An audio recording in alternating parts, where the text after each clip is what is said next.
রাতটা ছিল নিস্তব্ধ।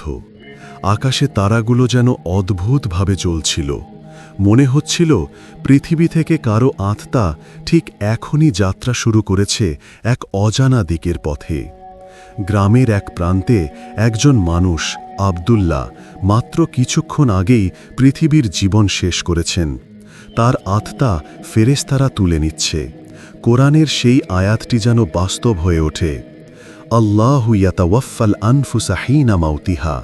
আল্লাহই আত্মাগুলোকে কবজ করেন যখন তাদের মৃত্যু ঘটে।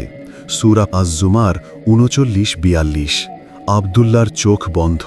মানুষ ভাবে সে মৃত, কিন্তু প্রকৃতপক্ষে তার চোখ এখন খুলছে এক নতুন দুনিয়ায়, বারজাখে। চারপাশ অন্ধকার, কিন্তু হঠাৎ আলো দেখা যায়। দুজন ফেরেশতা এগিয়ে আসছেন। তারা হলেন মুনকার ও নাকির। তাদের কণ্ঠ কঠিন, তবু ন্যায় বিচারের ভারে ভরা।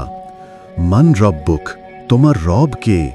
মা দীনুক, তোমার ধর্ম কি? মা হাজার রাজুলুল্লাযী বুইসা ফীকুম, তোমাদের মাঝে প্রেরিত এই মানুষটি কে ছিলেন? আব্দুল্লাহ উত্তর দেয় দৃঢ়ভাবে, রব্বি আল্লাহ, দীনি আল ইসলাম ওয়া রাসূলি মুহাম্মদ সাল্লাল্লাহু আলাইহি ওয়াসাল্লাম।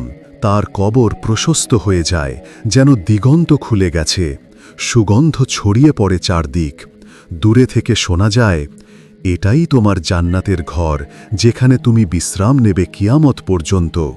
কিন্তু একই মুহূর্তে আরেক স্থানে আরেকজন মানুষ, নাম সাঈদ, সে উত্তর দিতে পারে না।